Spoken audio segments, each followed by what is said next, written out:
Alors, petite vidéo, hein, comme d'hab sur les blabla de Guigui. Sauf le petit truc qui va changer, en fait, c'est que j'ai mis une petite vidéo de train, en fait, de cabine de train en même temps en fait, que je fais mon enregistrement. Donc moi, je vois, j'ai le visu, en fait, bah, de la cabine de train. C'est une vidéo que j'ai téléchargée sur YouTube. Il y a énormément de vidéos de train comme ça, surtout les Japonais. Je sais pas ce qu'ils ont avec les trains, mais ils aiment beaucoup leurs trains. Hein, je sais plus comment ça s'appelle, Shinkansen, je crois leur train. Et enfin que je l'apprenne, moi, comme j'apprends le japonais, mais voilà. Donc je me suis dit, ah, ça peut être sympa. Je regarde souvent des vidéos de train comme ça pour m'endormir le soir. De mon côté, ça saccade un peu, hein. J'espère que ça saccadera pas au niveau de l'enregistrement. Moi, je pense que c'est l'ordinateur qui a un peu de mal. Pour le petit côté technique, ça peut vous intéresser. J'utilise le logiciel Vidéopad pour faire ça. En fait, j'ai importé la vidéo et j'ai mis enregistrer sur la vidéo. Hein, si vous avez envie de faire des vidéos de ce type-là, voilà. C'est assez simple à faire, hein. C'est le gros bouton, c'est un gros rond rouge pour enregistrer. Vous mettez enregistrer sur la vidéo et vous pouvez faire ce type de vidéo. Voilà. Donc je sais pas, moi là j'ai une vidéo qui fait 1h41 je crois, je sais pas si je vais parler pendant 1h41, hein, ça va être un peu long. Mais voilà. Hein. Donc pourquoi je fais cette vidéo sur le train? Parce que j'ai découvert un japonais qui fait des vidéos comme ça sur le train. J'en parlais dans une précédente vidéo Facecam que j'ai fait, là que je viens juste de publier. Il y a un japonais, ouais, il fait plein de vidéos sur le train, il a fait plus de 1900 vidéos sur les trains. Et voilà, comme ça, il parle, il raconte à peu près tout sur les trains. Il, voilà, moi je comprends rien, mais c'est si juste quelques petits mots, des fois quand il dit oishi, quand il mange un truc, parce que des fois dans la gare il mange des trucs. Quand il dit kawaii, à un moment donné il y avait un truc un peu mignon, il dit kawaii, et quand il dit takai, il montrait son ticket parce que il y avait un espèce de petite salle de conférence à l'intérieur du train, mais tout petit, hein. Il y avait quatre sièges et puis c'était face à la voie. Et il montrait combien ça coûtait 22 000 yens, je crois, donc ce qui fait 22 000 yens, je crois, aux alentours de 200 euros. Donc il disait, ah, Takai, eh ben oui, c'est cher. Alors lui, je sais pas s'il l'a payé ou si parce que sa vidéo, ou s'il est sponsorisé, hein. Il peut être sponsorisé, je pense, parce qu'il fait pas mal de vues, hein. D'ailleurs, c'est assez étonnant. C'est des vidéos qu'il fait quasiment sans montage, il explique tout sur les trains. Alors lui, il est passionné de moyens de transport, hein. Donc c'est les trains, il fait aussi les bateaux et il fait aussi le métro, je crois. Et son but, le concept de sa chaîne, c'est d'être en costard-cravate dans les trains. Pour qui, pourquoi, je sais pas, hein. Voilà, et il explique plein de choses sur les trains, même chez lui, des fois, il a un tableau blanc derrière lui, puis il explique des trucs, il dit bah voilà, le train il passe par là, il passe par là, là il y a des travaux sur cette ligne-là, et limite, j'ai l'impression, je pense pas que ce soit quelqu'un qui travaille pour les trains, mais c'est juste un mec qui est hyper passionné, qui étudie les réseaux des trains, et à un moment, des fois, il est avec des meufs, et puis il explique des choses sur les trains, et puis la meuf elle est comme ça, ah, c'est intéressant. Il explique, il dit bah ouais, pourquoi il y a tant d'espace entre les sièges dans les trains et tout. Puis la meuf elle est super intéressée. Je suis sûr le mec il chope grâce au train quoi. C'est un autre monde. Bah, je sais qu'en Japon ils ont des putains de simulateurs de train où t'as vraiment tout comme dans un train pour le conduire. T'as les manettes, t'as tout, t'as tout, t'as tout pour conduire ton train quoi. Et je crois que c'est un des pays où il y a le plus grand réseau de trains par rapport à la surface du pays. Il y a un réseau de trains hyper dense, hein, beaucoup plus dense qu'en France. Et c'est le pays aussi où il y a le plus de trains différents. Le Shinkansen, je crois que Shinkansen, je ne sais plus exactement la prononciation, excusez-moi, mais je crois qu'il y a déjà plein de trains différents avec justement la voiture qui a une forme différente à chaque fois. Et ils gardent encore des vieux trains des années 70 pour le côté un peu old school, un peu comme aux États-Unis, un peu pour le folklore. Ils ont gardé quelques trains du tout début, quoi, parce que de la conquête de l'Ouest, hein, des trains qui fonctionnent encore au charbon. Même j'avais vu quelqu'un qui était passionné par les trains, une chaîne américaine, et il montrait, voilà, il mettait le charbon dans le four et tout, enfin pas dans le four, mais dans la chaudière justement pour faire avancer. J'y connais rien en train en fait, hein. Je parle de train mais j'y connais absolument rien. Bon, je vais juste me mettre une petite veste. Hop, j'ai un peu froid. Désolé pour cette interruption. Un truc, pas que j'ai froid là, surtout si je fais pendant 1h40. C'est un peu un challenge pour moi de faire ce genre de vidéo. J'aime bien ce genre de truc. C'est pas pour l'audience que j'ai, hein. Je peux faire. J'ai décidé de faire vraiment des vidéos à la cool, hein.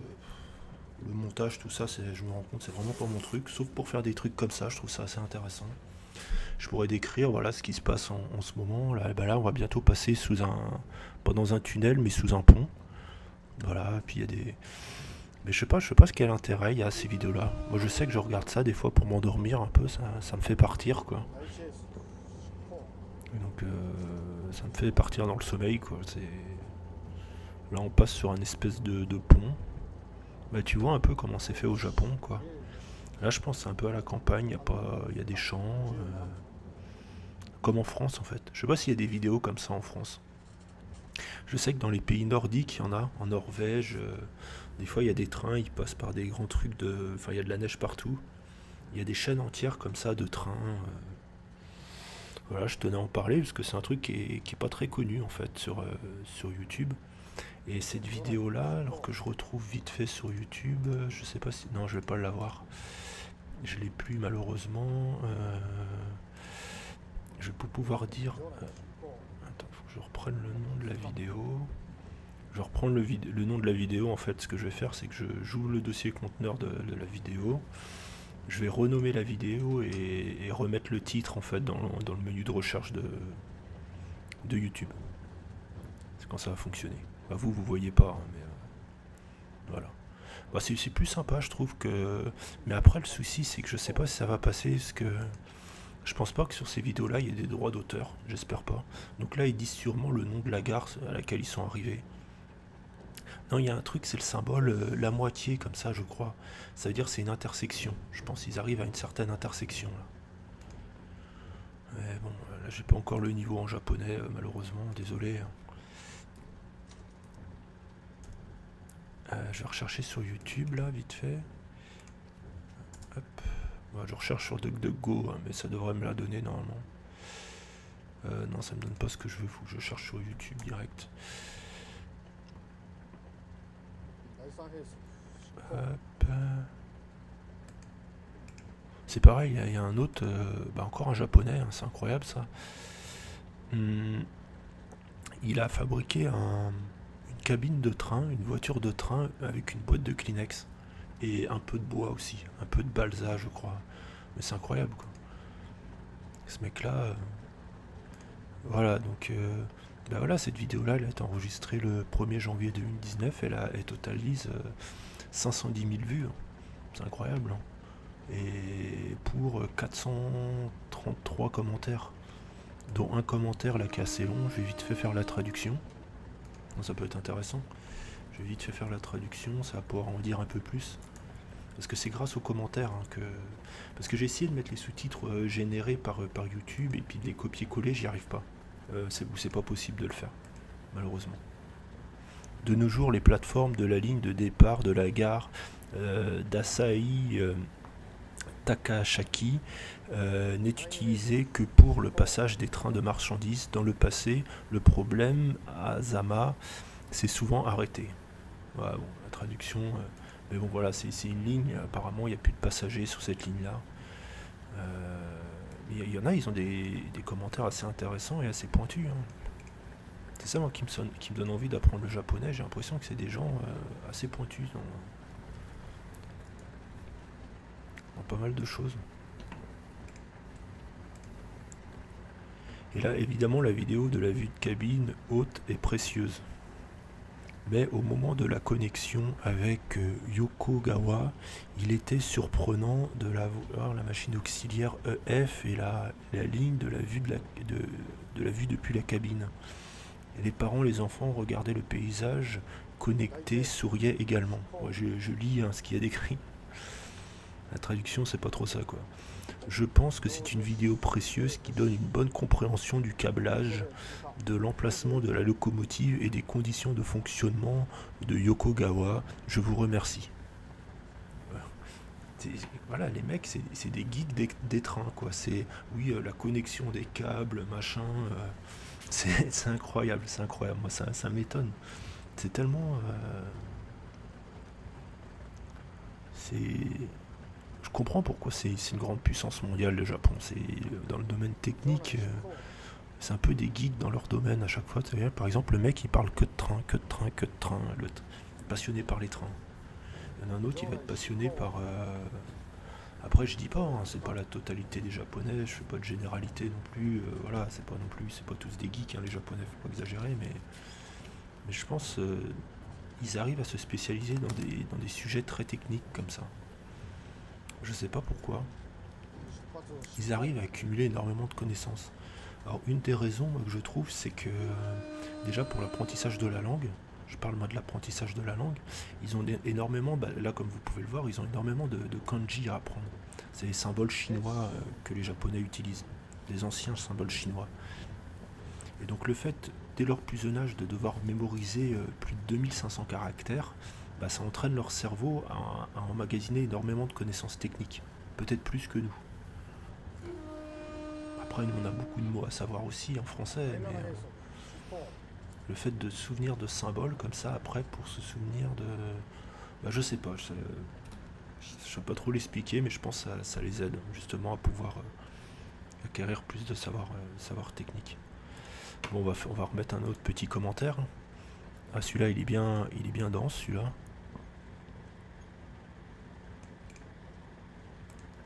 Hop. Je me suis senti nostalgique quand j'ai vu la série 1989 GNR Asama.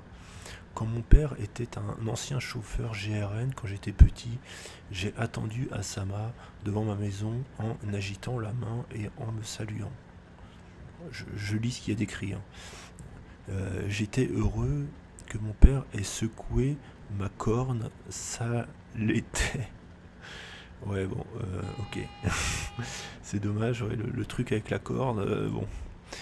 C'est dommage que je ne puisse plus voir le chauffeur de son père ou l'express limité d'Asama. Je voulais que tu quittes même une formation dans le train de Shinano. Bon, voilà. Encore un autre gros commentaire là. Apparemment, c'est à partir de la minute 14. Je sais pas où je suis rendu là. Euh,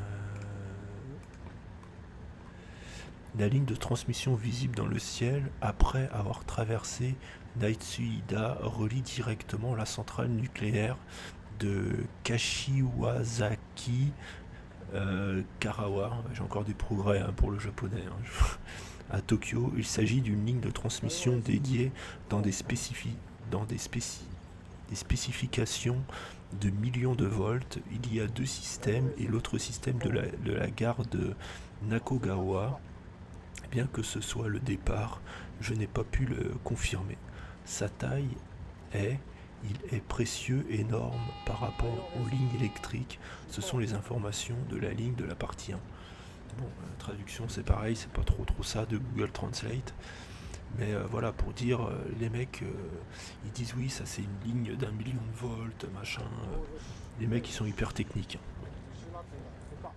Et je pense pas il y ait des chaînes comme ça en français où on dit oui, la SNCF, alors là c'est tel type de zone de câblage, il utilise la locomotive B2, mais pourquoi il n'utilise pas la BR 154, elle est beaucoup plus performante. Mais c'est vraiment, enfin je sais pas, il y a 300 commentaires de spécialistes quoi. Ils regardent, ils étudient, avec une simple vidéo, ils savent combien il y a de voltage dans les câbles et tout. C'est incroyable d'avoir des niveaux de technicité comme ça quoi. Je sais pas combien de minutes je suis rendu, là je suis à peu près à 10 minutes je pense. Bon je pense pas que je vais faire les 1h40, hein. Ça va être difficile de meubler pendant 1h40 sur la vidéo. Voilà, on voit un peu des maisons un peu japonaises, on voit quand même des choses assez intéressantes, on voit le paysage du pays. Et donc là, je sais pas, ça doit être un peu surélevé, un peu en hauteur, je pense. Et là, ils ont dû creuser un peu pour justement pour pouvoir faire passer la ligne.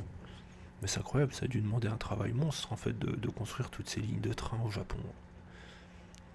Et je comprends qu'ils, quelque part, ils en soient fiers parce que bon, ça leur permet justement de pouvoir se déplacer assez rapidement d'une ville à une autre, d'une préfecture à une autre. Après le Japon, bah, c'est pas très large hein, d'un côté à l'autre. C'est franchement, c'est tout en long en plus, donc c'est vraiment, oui, je pense le train. Enfin, c'est une intuition que j'ai comme ça, que je viens d'avoir tout de suite là. C'est le train, ça a beaucoup d'importance parce qu'il se déplace pas trop en largeur, mais beaucoup en longueur. Donc on peut facilement tracer des lignes de train droites, en fait. Bah, pas forcément droite parce qu'il y a des montagnes quand même. C'est plein de volcans en fait le Japon. Et je comprends aussi une des choses pour lesquelles ils ont énormément développé le circuit des trains en fait électriques, bah, c'est qu'ils n'ont pas de ressources le Japon. Il n'y a pas de pétrole au Japon. Il y a pas à l'époque, il n'y avait pas de gaz. C'est même une des raisons qui se sont lancés dans la Deuxième Guerre mondiale. Hein. C'est parce que ils essayaient d'avoir des ressources en Chine, ils essayaient d'avoir des ressources en Corée aussi, je crois, parce que bah, eux, sur leur territoire, ils n'ont aucune ressource. Ils n'ont absolument aucune ressource dans leur sol. Donc, à mon avis, c'est une des raisons aussi pour lesquelles ils ont développé bah, voilà, tout le réseau de train. Comme pour nous aussi. Hein. Si on a développé autant la SNCF, les centrales nucléaires, eux aussi, hein, ils ont développé les centrales nucléaires. Bon, il y en a une qui est tristement célèbre hein, depuis 2007, hein, mais ouais, Fukushima, malheureusement, bon, bah, je sais pas ce que ça devient d'ailleurs, ça, je sais pas, on n'en entend plus trop parler, mais à mon avis, même aux alentours, tout ça, il y a eu des. Bon, bref, hein, c'est un sujet un peu triste. Mais voilà, ils se sont démerdés comme ils pouvaient, les Japonais. Hein. À un moment donné, bah, ils ont perdu contre les Américains, ils ont dû un peu se soumettre, voilà. Bah, ils s'en tirent pas trop mal, hein, je trouve. Malgré un endettement record, hein, de plus de 200% de leur PIB, là j'ai un livre sur le Japon, ils s'en sortent pas trop mal. Hein. Bon, il y a beaucoup de points négatifs, bien évidemment, hein, mais ils s'en sortent mieux que la France. À ce niveau-là, dans leur train, ils ont quasiment pas de grève. Hein. La grève, eux, ils connaissent pas. Hein. Bah, je, je crois même, j'ai vu, mais là je suis pas sûr hein, de ce que je dis. J'avais vu dans un article que quand ils faisaient grève, en fait, au Japon, les conducteurs de train, ils se contentaient de mettre un brassard sur leurs bras. Ils mettaient un brassard comme quoi ils n'étaient pas contents, mais ils continuaient à travailler quand même. Parce qu'ils ont la conscience, ils se disent non, j'ai pas envie d'empêcher les gens d'aller travailler, parce qu'ils savent qu'il y a beaucoup de gens qui comptent sur eux bah, pour se déplacer, pour travailler, voilà, ils ont besoin. Donc tout ce qu'ils font, c'est qu'ils mettent un brassard, je suis pas content de mon salaire, des conditions de travail, peu importe, mais ils font pas de grève. Ah, là on arrive dans une gare. Ouais, c'est intéressant, hein, l'enchevêtrement. Mais ils ont vraiment un réseau ferroviaire énorme. Hein. Et mm, ils ont réussi vraiment à passionner des gens, moi je trouve, sur leur système ferroviaire. Je trouve ça. Mais après, moi j'en parle depuis, je sais pas, 20 minutes, mais j'ai pas tant de connaissances que ça sur le domaine. Mais il faudrait qu'il y ait des gens qui fassent plus de vidéos. Hein. C'est vrai que il n'y a pas assez de vidéos dans plein de domaines. Après, il y en a, ils se lancent pas dans la vidéo, mais moi aussi, hein, parce qu'ils se disent, bah, ouais, pour me lancer dans la vidéo, faut faire du montage, faut être vachement calé niveau technique. Bah non, non, même t'as un boulot à côté, t'arrives quand même à faire du contenu. Là, j'arrive à faire une vidéo, tant bien que mal en meublant, mais je pense quand même que je transmets des informations intéressantes, je transmets tout ce que je connais sur le sujet. Je dis pas que je suis un expert, j'ai jamais dit que j'étais un expert. Il n'y a pas besoin d'être un expert pour faire des vidéos. Voilà, je monte juste ma petite vidéo de train et puis voilà. Donc voilà, donc je vais arrêter là, parce que là je suis un peu à bout de sujet, là je sais plus trop quoi dire sur le truc, hein, mais voilà, j'espère que cette vidéo vous aura intéressé, un style un peu particulier. Je sais que sur internet des fois on aime bien les trucs un peu bizarres, donc je pense que ça va rentrer dans le cadre. Voilà. Je vous dis à très bientôt pour une prochaine vidéo. Je sais pas trop ce que je ferai comme vidéo. Là j'étais dans les trains, je regardais un mec sur les trains, donc j'ai fait une vidéo sur les trains. Je suis dans l'apprentissage du japonais, hein. Donc bah, une vidéo des trains japonais. Voilà. Allez, à très bientôt pour une prochaine vidéo.